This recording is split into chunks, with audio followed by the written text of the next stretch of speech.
घर में भी घुसने लगा। ना साहब आपके क्रिया, हमारा इतना छोट पिचकारी नहीं, हम तो बड़ा रखे हैं। झूठ बोल रहा है साहब खेसरिया या बारा लगी गए। अच्छा सुनिए ना साहब खेसरिया या बारा लगी गए। हटी चुकी पिचकारी हमारा नहीं है। ये झूठ बोल रहा है। पिचकारी हमारा नहीं है।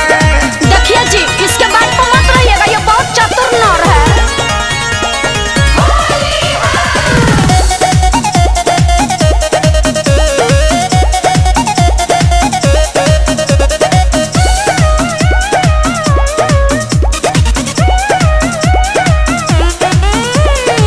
खिड़की से हेलल या देहिया से खेलल, हमरा बुझाइल जब लागल हप्पाला। झूठ बोल रही है साहब। जवनिया चक्का रह गइनी भचाका, भागल ह कइनी जब चोर चोर हाला।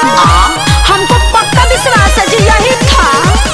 झूठाई लजाम सारा सोनाई लगावतिया। चुप रहो। हमके फसाइए फागुन में। अच्छा रात भर झाल लेके मंडली में झूमत रही। झूठ बोल रहा है। हम दादा फगुआ के धुन में। ठीक नहीं होगा झूठ बोलोगे ए तो। साहब हमारा घरे का दही बड़ा नहीं है। साहब हमारा घरे का दही बड़ा नहीं है।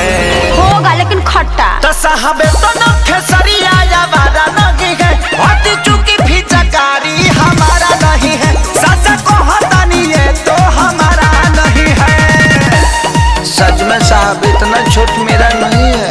नहीं जी, विश्वास नहीं है तो अभी नाप के देखिए, अभी दूध का दूध और पानी का पानी हो जाएगा। हम झूठ बोल रहे हैं, यही ठेबे था।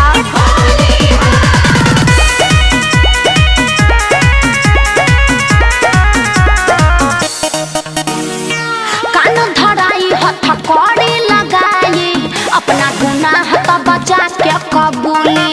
एक छिहत्तरा के केस में फंसाई, सुनी चोर कोनो नहीं खे मामूली।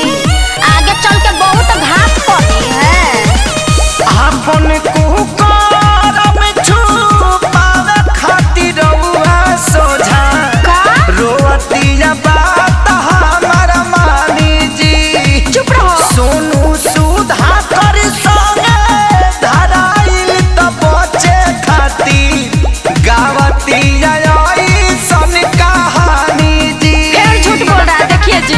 सीधावा के कलयुग में गुजारा नहीं है। सीधावा के कलयुग में गुजारा नहीं है। हट झूठा कहीं का। ए साहब तो न खेसरिया या बारा नहीं है। हटी चुकी पिचकारी हमारा नहीं है।